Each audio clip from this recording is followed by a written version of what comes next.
Patricia Kluge.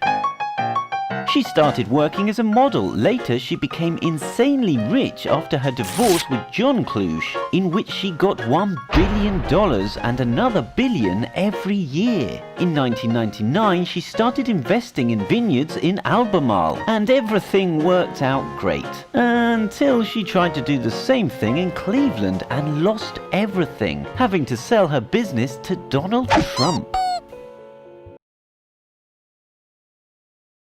Quinn. This Irish businessman was the richest person in Ireland back in 2008, with a net worth of $6 billion. However, a single bad decision brought him down to his knees in 2011. Quinn invested 25% of his family's wealth in the Anglo-Irish Bank, about $2.8 billion, and made the grave mistake of borrowing the money from his own insurance company. So, during the recession, Anglo-Irish Bank collapsed, and with it, Quinn, as he was submerged in waves of debt he could not pay.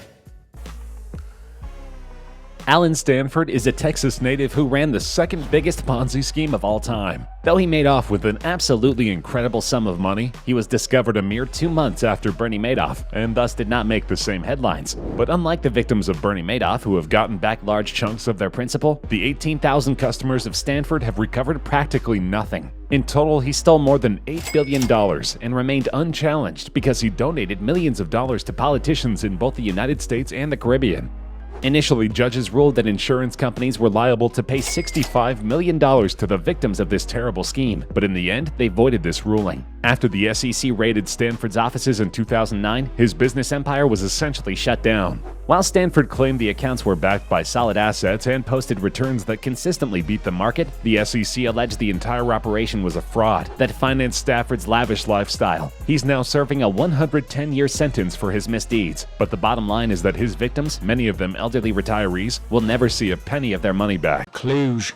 Kluge was born in Baghdad and moved to the USA, where she married billionaire John Kluge, and they stayed together for 9 years. She stayed in Central Virginia after the divorce, where she founded the Kluge Estate Winery and Vineyard with third husband William Moses in 1999. She also owned a convenience store/petrol station at the corner of 9th Street and Market Street in Charlottesville. Both the store and the winery were later sold, with the latter being purchased by real estate magnate Donald Trump. She attempted to sell all her fine jewelry and artwork, but this did not save her finances, and Kluge later filed for bankruptcy, losing over $2 billion and moving on to New York City, where she is attempting to try her hand at jewelry design.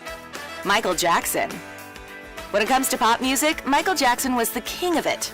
Even today, nearly a decade after his untimely passing, his legacy is still going strong. With 13 Grammy Awards, 26 American Music Awards, and nearly 40 Guinness World Records, you would think that he left this world super rich. But rumor has it that Michael was drowning in debt when he passed away at the ripe age of 50 back in 2009.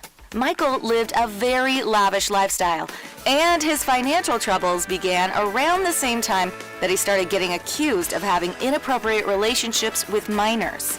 During his 2005 trial, a forensic accountant testified that Michael was shelling out more money than he could afford to. He was reportedly spending $20 million to $30 million more than he earned per year. Michael also faced foreclosure on his Neverland Ranch in early 2009 and was failing to make mortgage payments on a home in LA. Thankfully, the late pop singer had wealthy friends who helped to soothe his financial woes, but those wealthy friends were getting burned in the process. One of them even filed for a $7 million lawsuit after he failed to produce an album and autobiography with the millions of dollars that were given to him explicitly for those purposes.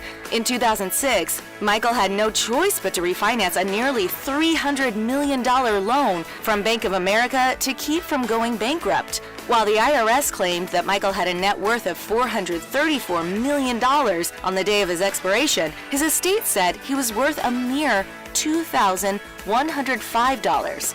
But considering the King of Pop pulled in $825 million in 2016, we're sure that his estate is now doing just fine.